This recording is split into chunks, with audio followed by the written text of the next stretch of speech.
Control room के अंदर बैठे ऑफिस के कुछ लोग और सर्विलांस डिपार्टमेंट के लोग अपना काम करते हुए मिस्टर आहूजा। समझ नहीं आता आखिर ये ऑफिसर मानवी गई कहाँ। आज 3 दिन हो गए उसे गायब हुए और हम कुछ कर नहीं पा रहे हैं। उसका फोन अब तक बंद है। इतना कहते ही मिस्टर आहूजा के चेहरे पर परेशानी के भाव साफ दिख रहे थे। अमित ने कुछ सोचते हुए कहा, आप लोगों की आखिरी बार कुछ तो बात हुई होगी उस ऑफिसर के साथ। उसका यह कहना कि सब सोच में पड़ गए।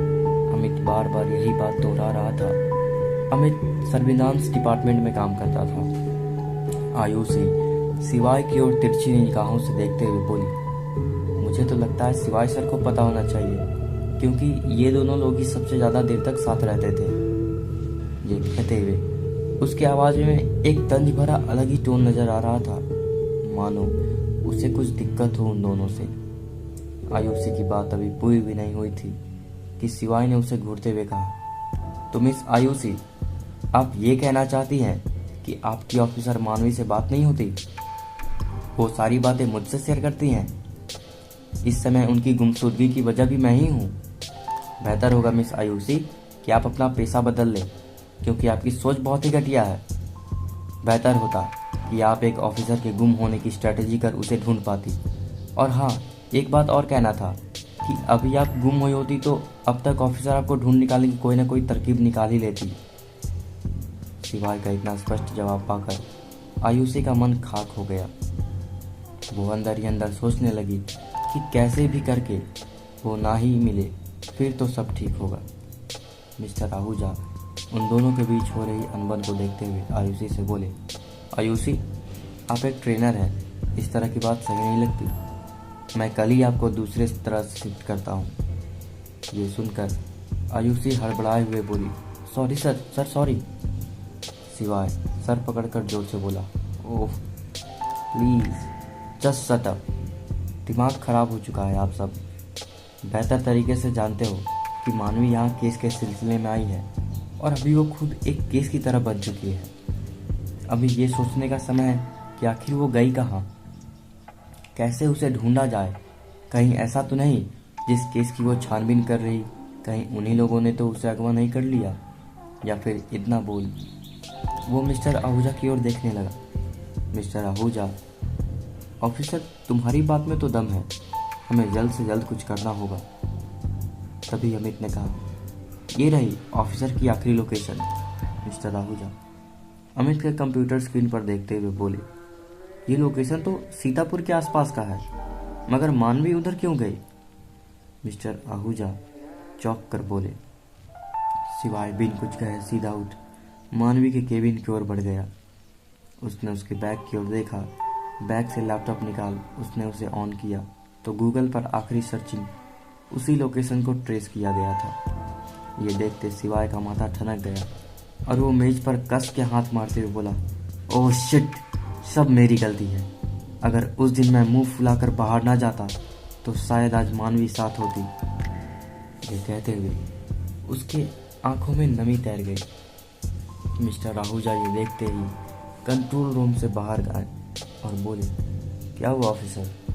सिवाय, सर मानवी की आदत है, वो लोकेशन ट्रैक जरूर करती है।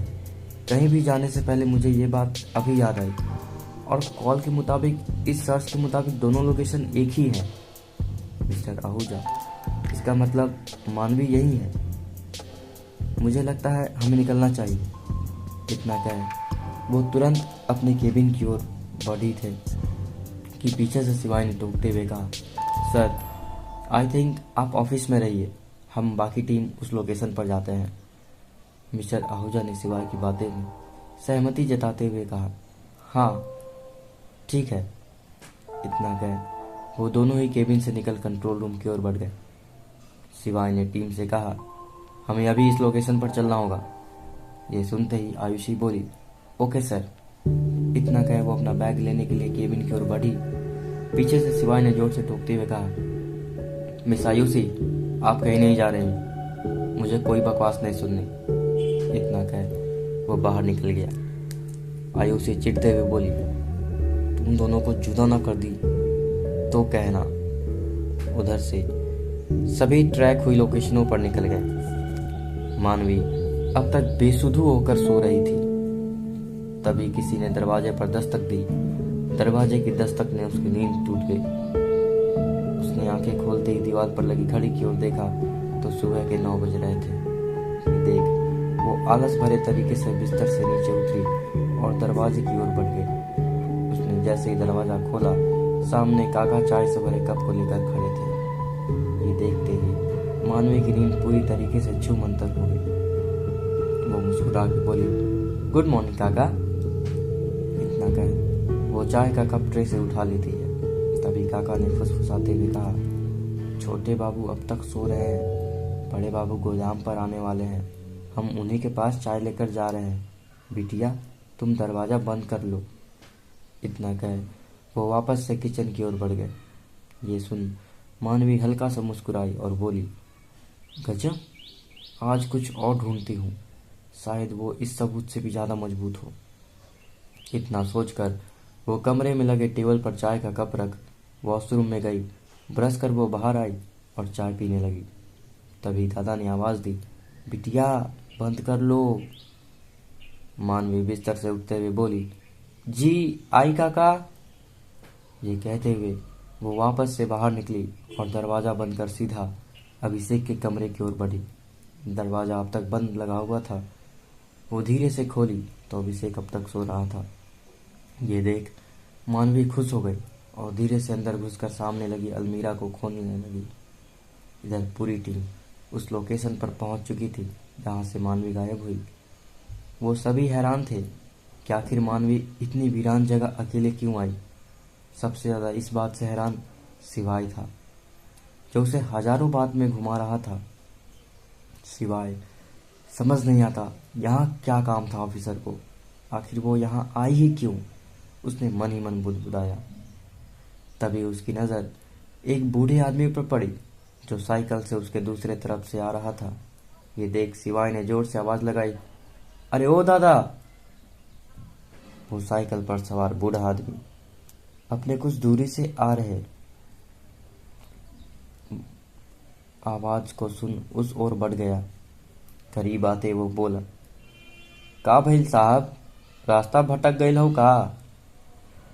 सिवाय ने कुछ रुक कर कहा, दादा हमारी बहन खो गई है, 2 रोज पहले उसी को ढूंढ रहे हैं, क्या आप हमारी मदद कर सकते हैं।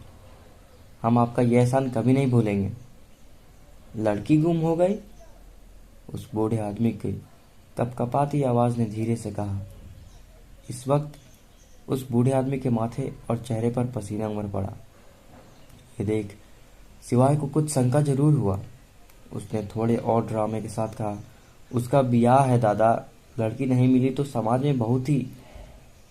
अभी सिवाय बोल ही रहा था कि उस बूढ़े आदमी ने कहा, बाबू वो लड़की कैसन दिखती है, गोर के हाउ।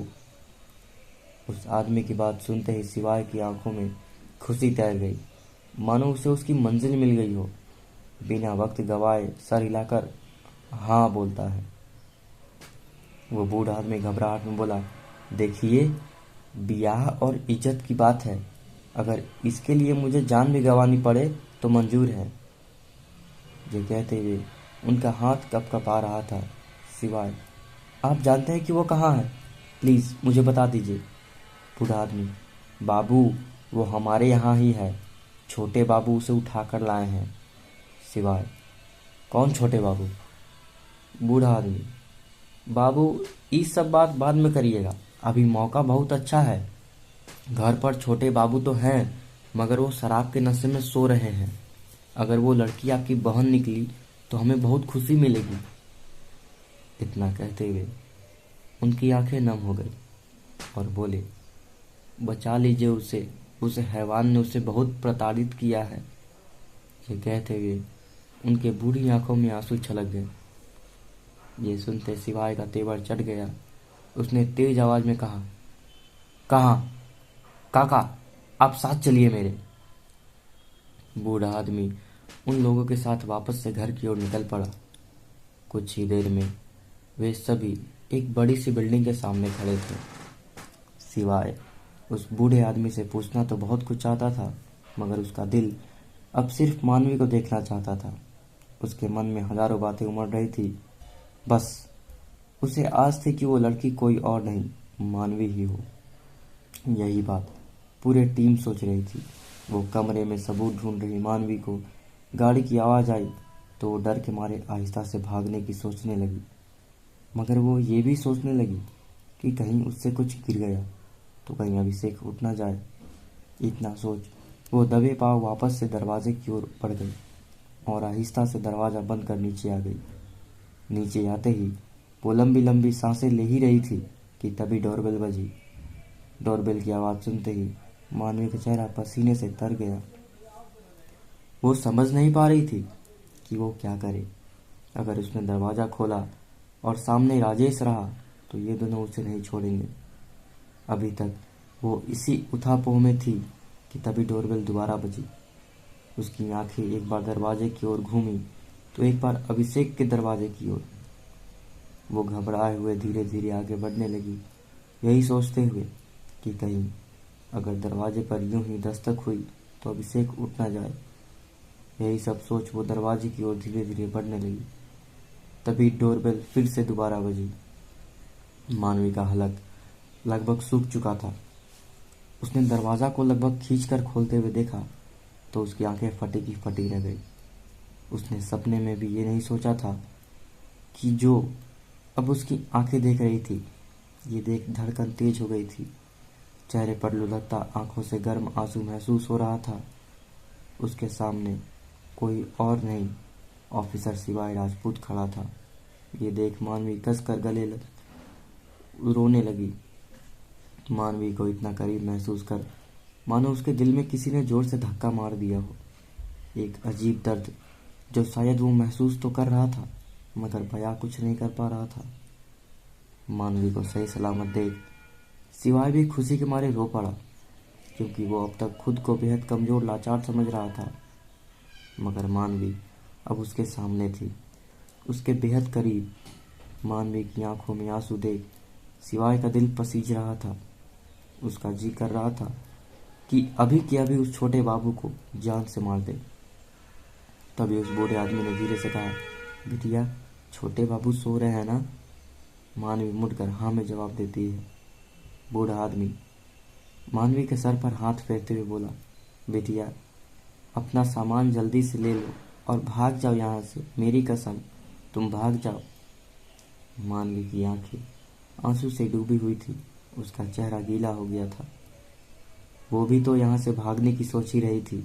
उसने काका की बात मानते हुए सीधा दौड़कर कमरे में गई और अपना सारा सामान उठाई और वहां से दरवाजे की ओर बढ़ गई। तभी पीछे से आवाज आई, पायल, कहाँ जा रही हो? क्या हुआ? तुम दौड़ क्यों रही हो? ये आवाज अभिषेक की थी। वो सीढ़ियों से नीचे उतर रहा था। मानवी बिना मुड़े सिवाय की ओर भागते हुए बढ़ गई। ये देख अभिषेक को शंका हुआ और वो भी सीढ़ियों से दौड़कर नीचे उतरा और दरवाजे की ओर जब आया तो उसके सामने एक लंबा चौड़ा आदमी खड़ा था। भले ही अभिषेक सिवाय को नहीं पहचानता था, मगर सिवाय अभिषेक को देख सन्न रह गया। उसने सोचा भी नहीं था कि अभिषेक मानवी को किडनैप करेगा। अभिषेक, कौन हो तुम और यहाँ क्या कर रहे हो? उसकी आवाज में गुस्सा साफ झलक रहा था। सिवाय के पीछे छिपी मानवी धीरे से अभिषेक को झाँक कर देखी और धीरे से बोली, तुम्हारा खेल खत्म। ये कहते वक्त उसकी आवाज में एक दर्द उभर आया। अभिषेक, पायल मेरी है, हटो सामने से। उसने जैसे ही कदम आगे बढ़ाए, सिवाय ने उसके माथे पर बंदूक तान दी। ये देख अभिषेक घबरा गया। उसने कभी सपने में भी नहीं सोचा था कि उसके साथ कभी ऐसा होगा। सिवाय ने बंदूक तानते हुए कहा, अगर भागने या चिल्लाने का काम किया तो अभी जान से मार दूंगा। ये देख काका के पैर थरथराने लगे। इधर क्राइम ब्रांच ने घर को चारों तरफ से जकड़ लिया था। अब तक चुप सिवाय ने मानवी के हाथ को कसकर पकड़ा और कहा, मैं साथ हूँ, अब डरो मत। इसी बीच अभिषेक गुस्से में झटके से दादा को खींच अपने आगे जैसे लाया। सिवाय ने बिन सोचे समझे ट्रिगर दबा दी। गोली की आवाज़ इतनी तेज थी कि पूरा घर बम विस्फोट की आवाज़ की तरह गूंज उठा। अब तक सिवाय के पीछे मुड़ खड़ी मानवी की चीख जोर से निकली, काका। ये देखते सिवाय कसकर मानवी को अपनी ओर खींच पकड़ कर लेता है। मानवी रोते हुए कहती है, काका काका। उसकी आवाज़ रूंध गई, आंखें नम हो गई। खून से लथपथ काका को देख अभिषेक सिवाय को मारने ज्यों आगे बढ़ा।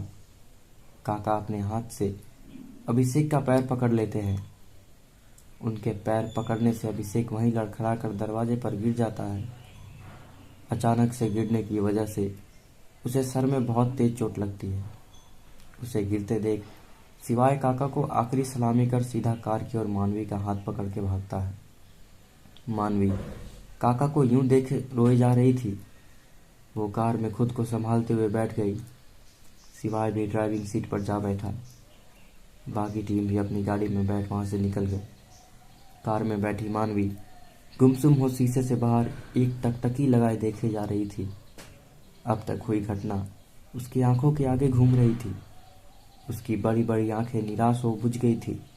काका के साथ बिताया हुआ हर पल उसे कचोट रहा था। ड्राइविंग सीट पर बैठा सिवाय मानवी को इतना उदास देख परेशान हो रहा था। उसने कई बार सोचा कि वो कुछ तो बोले, मगर शायद बातें तो काफ़ी थी, मगर कहने की शुरुआत कैसे करे ये समझ नहीं आ रहा था। सिवाय गाड़ी चुपचाप चला ही जा रहा था। तभी उसकी नज़र बगल में बैठी मानवी के गले पर पड़ी, जिस पर एक गहरा निशान था। ये देख उसकी चुप्पी टूट गई और उसने अचानक से ब्रेक मारा। चुप।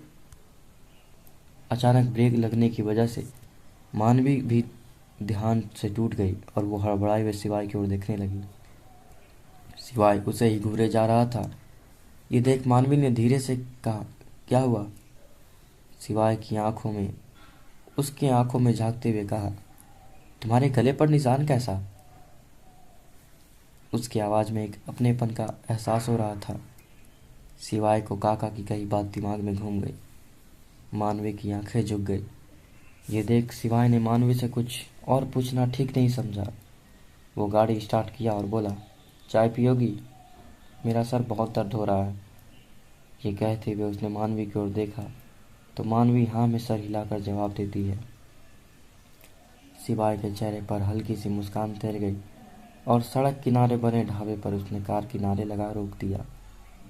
दूसरी गाड़ी से भी सभी लोग लगभग उतर ही गए थे।